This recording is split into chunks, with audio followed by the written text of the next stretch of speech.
like formation actually comes from, because I melted most of the banelings before they even hit my Marines.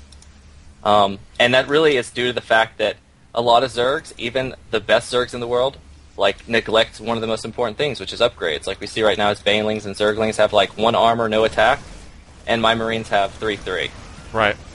So my Marines can melt banelings at times. So I'm trying to like spread my Marines out here where they don't all just die instantly. But he does have so many mutas that it's just like the mutas are taking a lot of the damage while the banelings come in and soak it up. But I still win the battle with the 3/3 Marines. But I don't have that many Marines left at this point. And that was the point when I'm dropping top right at the same time as I was pushing, because he can't defend 2 places at once. That's really the way that I abuse Zerg. Zerg is the stronger, is in my opinion like a stronger race, as they roll in like one big ball of units. Like they can just crush all kinds of bio armies. But if you split them up, then they become so much weaker. Right. I actually messed up right there. I'm going to go ahead and rewind to the point of all the banelings going onto your mutas there, because I had the overlay up, and I want to apologize to the stream for that. So I'm going to keep on backing up. What time was that? I'll go back to that. I'm trying to find the specific time where it was, so give me just 1 second. Okay, there we go. So what time was that? Yeah, okay, so we've got the time now at 21 minutes exactly. Let me know when you get there. You can see all the banelings right here.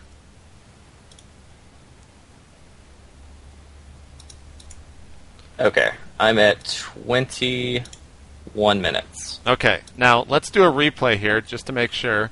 We've got we've got this. And then we go back into the game, and the banelings start to move out. And here we go. I think I might have muted sound there. No, there we go. We're good. We're good. So here he comes, and we already talked about this a little bit, but you're going to pull back there with so many banelings coming in, and your Planetary Fortress takes out quite a lot, but his banelings are doing really not that much damage, like you were saying, with those upgrades, and you're pretty good control with those Marines. You're going to be easily able to take them out. How do you actually control your Marines there? I see you have them all on one hotkey. Are you just kind of dragging a little group and clicking them off, or? Yeah, I just drag and click pretty much to spread. You just try to do it like as fast as possible is really what it comes down to, and that's a lot of times easier said than done. But right now he still is coming with like more lings and banelings, while this muta, while I was trying to take out his gold expansion, because obviously that gold expansion means a lot to the Zerg. But while that's going, I have 2 medevacs full of Marines that are dropping in the top left behind the mineral line. And we can see that he's so focused on this attack that's in the front that he actually lost all of his drones at the top left. Here he goes chasing down your medevacs, which of course is going to hurt, but you do have, going and looking at your count of racks there, 4 racks with reactors, so really 8 racks is... you actually took out this hatchery over here. Actually, I have 6 with reactors. I have 2 of my natural. I didn't see those. Yeah, so you're able to push out a ton of Marines, and when they're 3/3, that's going to be very helpful, obviously. And he's going to be warping in a ton more banelings right now. He's only mining from... Well, he does have this base over here on the left, and trying to get one up on the right as well, and has his high yield pretty saturated, but you're going to continue to push forward here with this little squadron of Marines onto his already mined out natural expansion. And you're also thinking about pushing over here to this other expansion. So pretty much so far the tail of this game is multi-prong harass. Right. And that's exactly what I'm doing here. It's like I'm attacking with the group at the top, and I know he has to defend that. And while he's defending that, it allows me to take out a base. It's like a free base that I can take out, because he's not going to be able to get back all the way over here at the same time. So I take out the top left expansion, and I'm going to now use that as my harass group. Like, that's what we'll call it. We'll call this the harass group, where we're going to use this group to go and attack his main or something, his natural. And while he's dealing with this army group, then that's going to allow me to use my reinforcements, all my new units that just got done building, to actually be the new main army, quote unquote. Right. So here we go, sniping some overlords there, and he's trying to decide exactly how to attack that. It looks like he fell back because he didn't want to commit with all of those mutilisks that he does have, because they will most assuredly get destroyed. He's using the brush there, trying his hardest. but your medevacs, of course, do give you sight across that, and you're just kind of leaving a couple of Marines there to soak up some of the damage. Not doing too well against this attack, but he did take out quite a lot of his forces, so I'm sure you're happy with that, as you are just now going over to his new base on the right side of the map and taking that out now. Right, and this is just the story of the game, is, you know, hitting Zerg at 2 places at once and making him split his army up and, you know, really just whittling him down. Yeah, whoa, some nice bailing there. You were trying to finish that evolution chamber, but it was not going to happen. And right now, Red is in a very, very tough spot because you are just continuing to produce so many Marines, and he really doesn't have that much production coming on right now. I mean, you're sitting at 120 supply, and there's the GG. Yeah, you pretty much knew it was over. So that's going to do it for that replay. And before we get on to coaching, or you coaching me, we're going to get some user questions here from the Ustream chat. So if you have a question for LZGamer, please start submitting it in the chat, and I will pull a couple of questions there. And while we're waiting for those to start filling up, what was your... You said you watched a lot of the GSL, right? Yeah, I watch a pretty good amount of it, for sure. What has been your favorite series so far in GSL 4?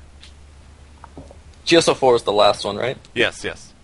I think it was probably Jinro versus, I think it was MC. Is that the Protoss that he mech'd? Yes, that was the first. Yeah.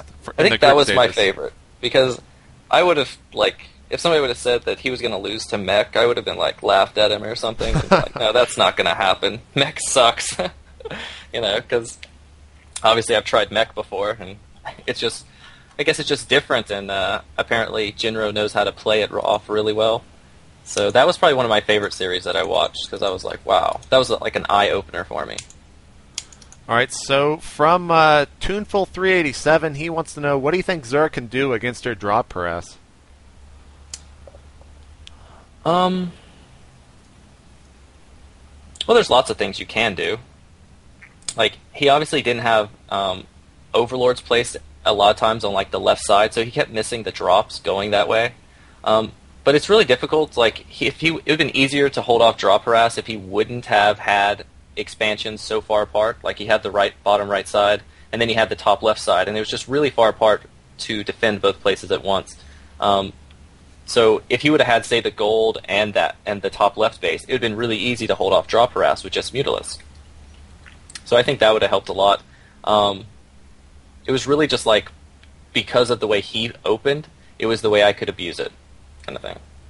What do you think about the Infestor? There were a lot of people actually asking this. I'm not sure who to credit it to, but I mean, if Rit would have made an Infestor, do you think your attacks would have been a little bit more less good? That's probably the worst way to phrase that. Infestors.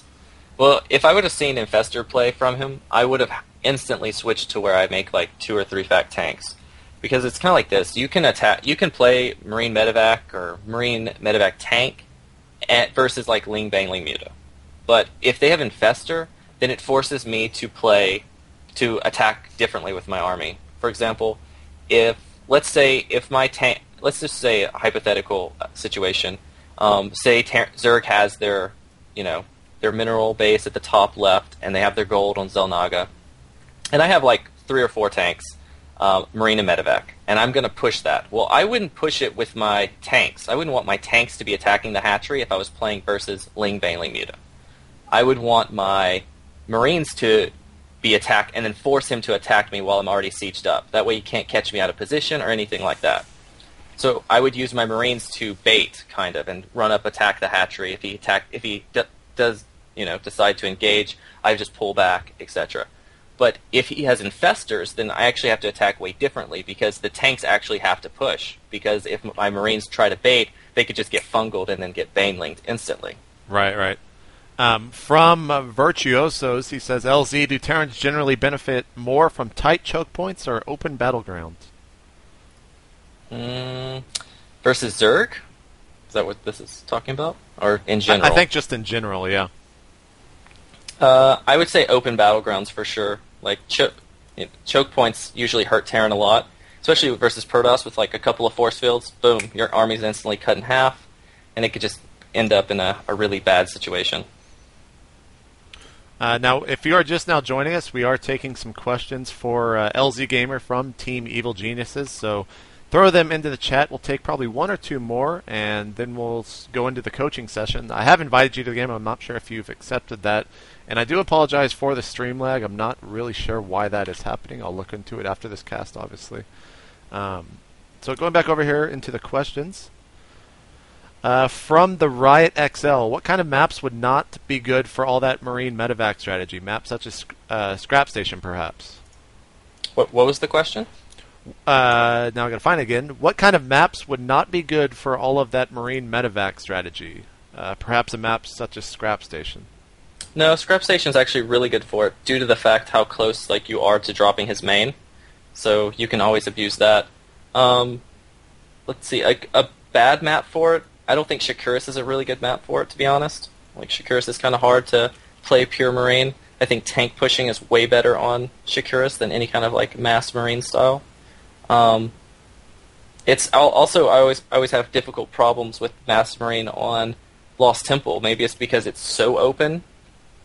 It's just really easy for Zerg just to literally surround your army, kind of. Mm-hmm. But I always have a lot of problems on that map as well. So I usually play a tank, more tankish style on those kind of maps. And for the last question, I think it's a good one. When do you plan on going over to Korea, or do you plan at all? Oh, that's a tough one. I'm obviously gonna keep it in my options to go. I'm not saying I'm not gonna go, mm-hmm. but I'm not saying that I'm going to go either. I do have a great life here. I'm not moving to Korea. I would go there and spend maybe a couple of months practicing stuff, but I don't think living in Korea is for me. I do have a wonderful girlfriend and family down here, and I just hate to leave that. All right, so now it's time to jump into my favorite part of these things, because I get free coaching lessons, I'm not going to lie. But we're going to be doing I'm going to be playing Terran, you're going to be off-racing Zerg, and you're going to be walking me through the 2 racks opener. We're going to go through this game and then take a look at the replay afterwards. So, are you ready, LZ? Are you nervous? No, I'm never nervous. All right, so we're going to go ahead and get started here. I'm just going to BM you. I'm going to pull an EG.IdrA and not even respond. Now, typically, I've been using Xel'Naga Caverns for every single one of these, and I'll probably continue to do so, as it doesn't really favor one race or the other. So, you got to tell me. Basically, let's just kind of give you a chance to promote your coaching and where people can find more of that. All right, you can find me on gosucoaching.com. Of course, everybody go check out, of course, my EG.net. That's my, of course, team and sponsors. And also, I'm also going to be doing a YouTube page really soon, where I'm going to actually be uploading educational, first-person perspective, high-level games, to where I can let people kind of in the mind of a high-level gamer kind of thing. So cool. Be on the look for that pretty soon too. Yeah, that's about it. All right, so we're going to open with a 12 and a 14 racks. All right. And depot not at the ramp, right? Nope, not at the ramp. Okay. The reason we don't depot at the ramp is because we're going to make a racks on each side of the ramp, mm-hmm. One at the bottom corner and one at the top corner. Right. And that way there's a small choke in between. And the reason we're doing that is so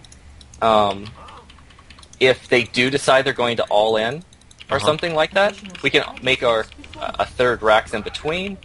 We can make a command center in between, and that'll absolutely stop the Zerg player from being able to just easily baneling bust a supply depot, for example. Right. Now, I think I might have just built my racks a little bit out of place. In terms of walling it off with 2 racks, you typically want to have enough room for 1 Marine to sneak through, right? Right. I think I might have messed that up. We'll see here as I'm about to plant down. Maybe not. Maybe